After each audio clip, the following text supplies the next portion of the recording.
So following the Stanley Cup win with the Florida Panthers a couple nights ago, going back to back after the Game 6 win over Edmonton, it kind of made me reminisce on the players that we had on the roster and what could have been. And every Sabres fan always does this every year. Not even just for Stanley Cup wins, but seeing highlights, seeing players happy at the very least for that, or just having much better success. And it really kind of goes down to Eichel and Reinhart, with those two combined last 3 years winning Stanley Cups, with Eichel winning back in 23, and of course Reinhart these past two Stanley Cups. And it's very depressing. I mean, that's certainly one way to put it. It's frustrating.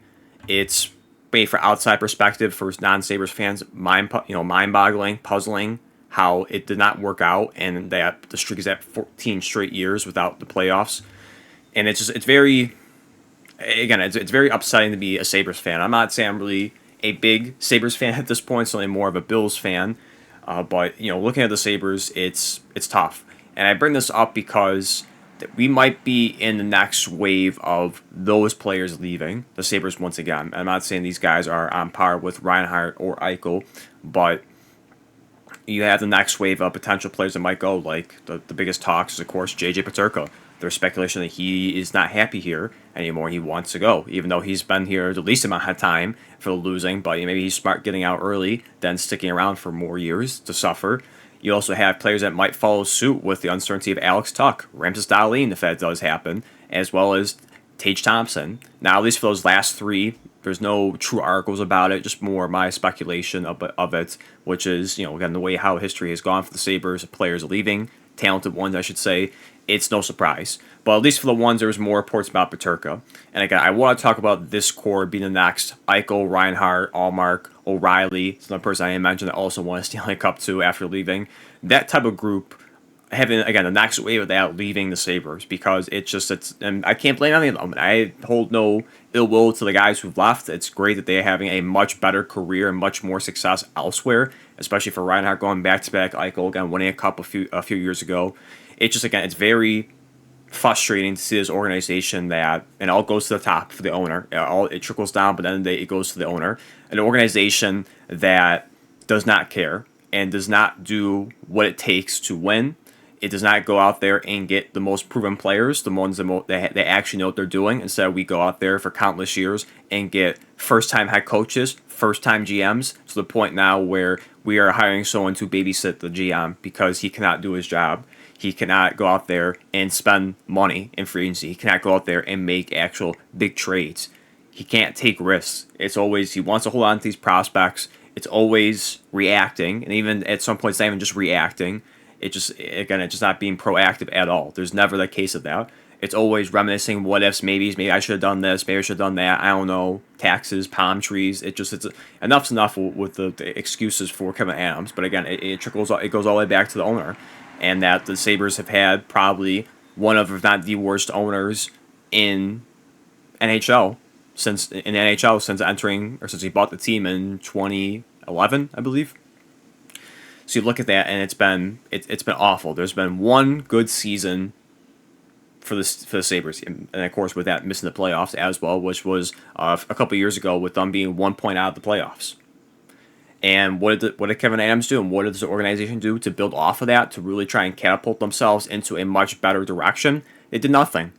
They didn't go out there and try and grab someone in free agency. They didn't go out there and try and make a trade and get someone better. They sat on their hands, did nothing, and it fell apart. And it was a huge step back the next year.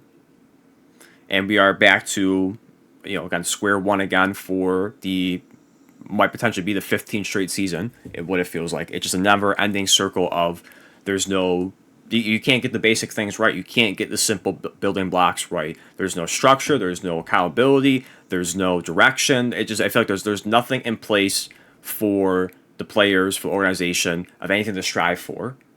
And that's the issue, is just you look at from years and years and years. I mean, I'm sick of kind of hearing the argument of, well, they're a young team. They're one of the youngest teams in the NHL. At some point in time, it's enough's enough. And I feel like the excuse has been gone years and years ago at this point. These guys have been in the league for a while. They know what it takes. And it's frustrating that they keep falling into the same trap. They keep going in the same losing streaks. They keep losing the same way over and over and over again. And it just seems like they don't learn from the mistakes.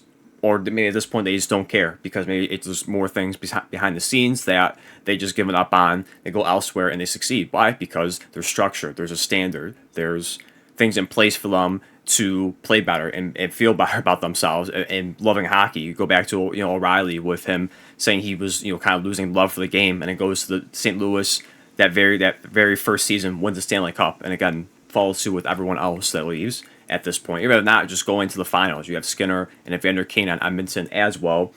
And of course, you had Gergensen going to Tampa, if I have that correct too. Not going to the finals, but again, going to the playoffs in that regard. And you have Linus Allmark, who goes to Boston, wins the Vezina, goes to the playoffs, and also gets traded to Ottawa, leads them to the playoffs, which they've missed for a few seasons now before the season.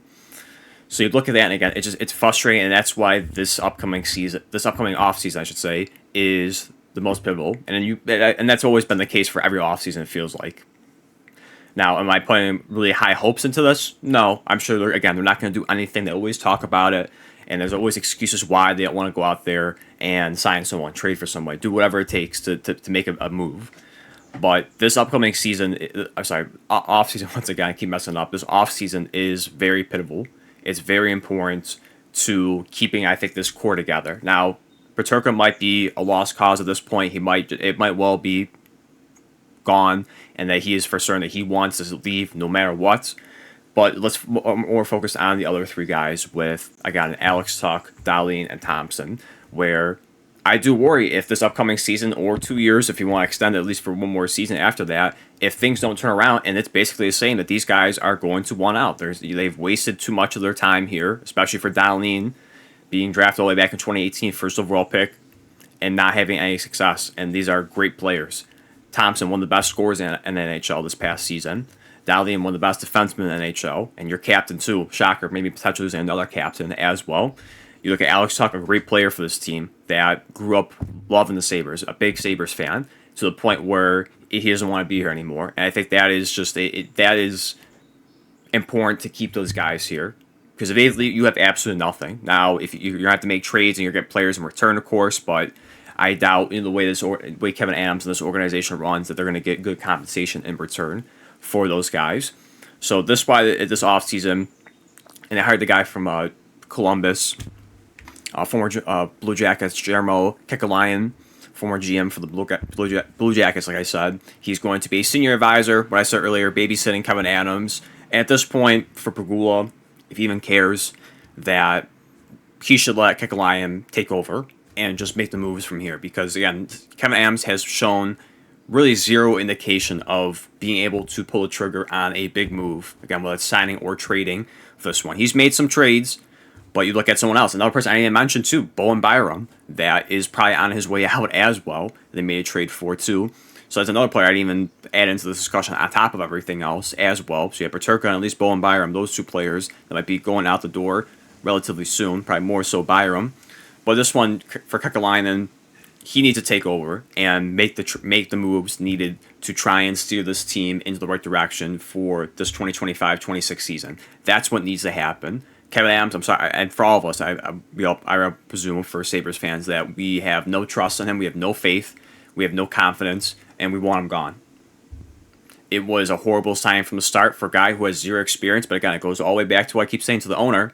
Being cheap about it, not getting people that experienced, and if you want to say, well, they went in a direction with Lindy Ruff.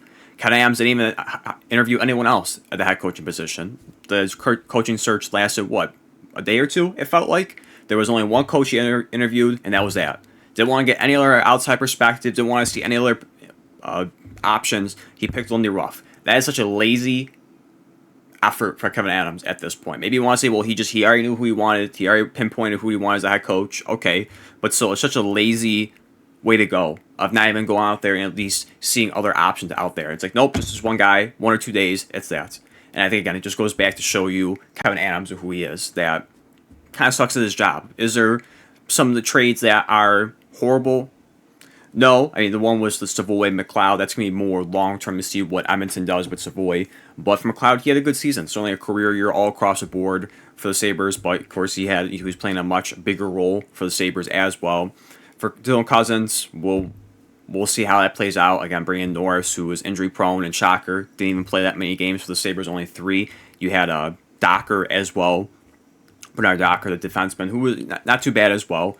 And I know Dylan Cousins was horrible the last couple of years for the Sabres, so not really too much in return for that. So we'll see how that plays out. But again, for Kekalainen, I think he needs to really take over this role or really pressure Kevin Adams to make moves this offseason.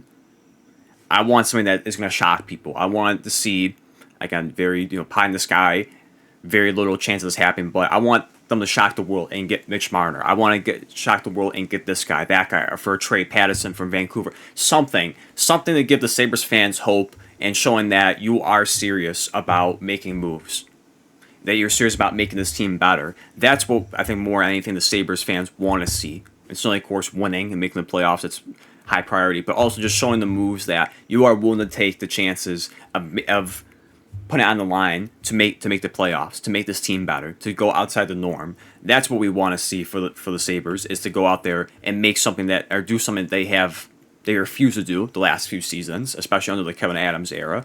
So we'll see how this plays out. Again, I don't want to lose this core. I love Thompson, love Dahlin, love Tuck.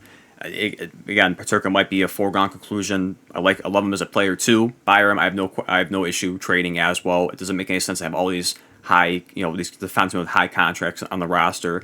But for those again, love those players. I don't want to see them leave. I don't want to see another era of, again, O'Reilly and Eichel where they go elsewhere and Dahlin wins the Stanley Cup, Thompson wins the Stanley Cup, Tuck wins the Stanley Cup, and then we're sitting back here again like how we are with the previous core, reminiscing about what could have been. This team, to me, is good enough. And I think there's a few more pieces, of course, you gotta add as well. But at least for your main core, I think it is good enough to at least make the playoffs. We're not expecting the first time, even if we make the playoffs, to go to the Stanley Cup final like the Panthers, anything like that. You can get swept in the first round. Nobody cares. It's break the drought, and then we'll build off of there. That's what we want to see. I think this core and this team has a piece that's good enough to just get in the playoffs.